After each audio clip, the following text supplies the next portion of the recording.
کی بارگاہ میں گناہ کرنے کے بعد جو متقی لوگ ہوتے ہیں وہ گناہ کے اوپر ڈٹے نہیں رہتے ہیں، اصرار نہیں کرتے ہیں، وہ اپنے گناہ کا اقرار کرتے ہیں، اللہ کی بارگاہ میں معافی مانگتے ہیں۔ میرے پیارے نوجوان ساتھی، آج کتنے نوجوان ہیں وہ غلط کام کر رہے ہیں مگر ان کو یہ احساس نہیں ہے، ان کو یہ احساس نہیں ہے کہ ہم غلط کام کر رہے ہیں،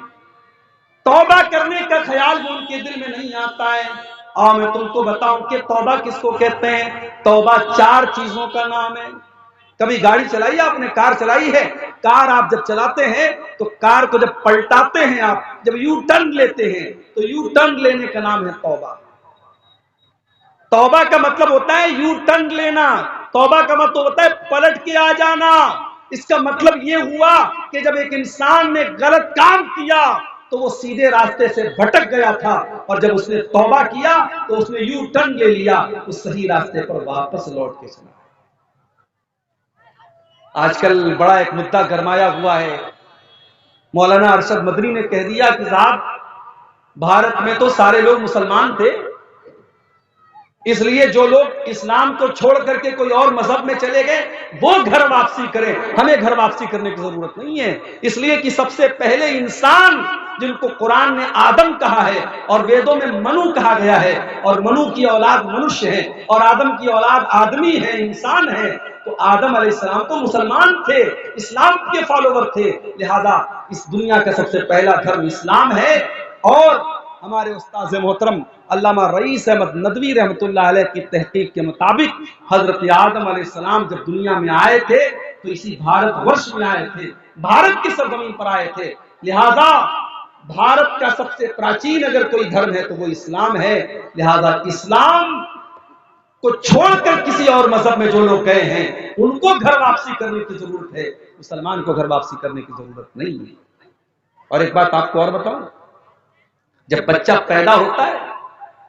بچہ یہودی نہیں ہوتا ہے، اسلام پر ہوتا ہے، بچہ ہندو نہیں ہوتا ہے، بچہ مشرک نہیں ہوتا ہے، بچہ توحید پر پیدا ہوتا ہے۔ اللہ کے پیارے نبی فرماتے ہیں کل مولود یولد علی الفطرہ، ہر بچہ فطرت پر اور اسلام کے اوپر پیدا ہوتا ہے، فَأَبَوَاهُ يُهَوِّدَانِهِ وَيُنَصِّرَانِهِ وَيُمَجِّسَانِهِ،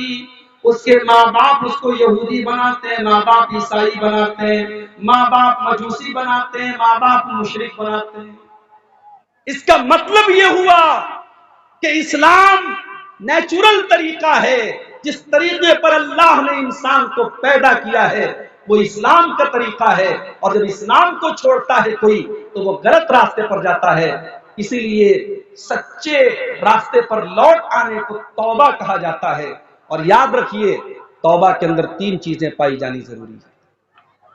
اس کو نوٹ کر لیجیے، آج کی تقریر کی سب سے امپورٹنٹ بات اس کو سمجھ لیجیے کہ اگر کوئی آپ سے پوچھے کہ بھئی توبہ کس کو کہتے ہیں تو آپ بتا دیجئے کہ توبہ کے اندر 3 چیزوں کا ہونا ضروری ہے۔ نمبر 1،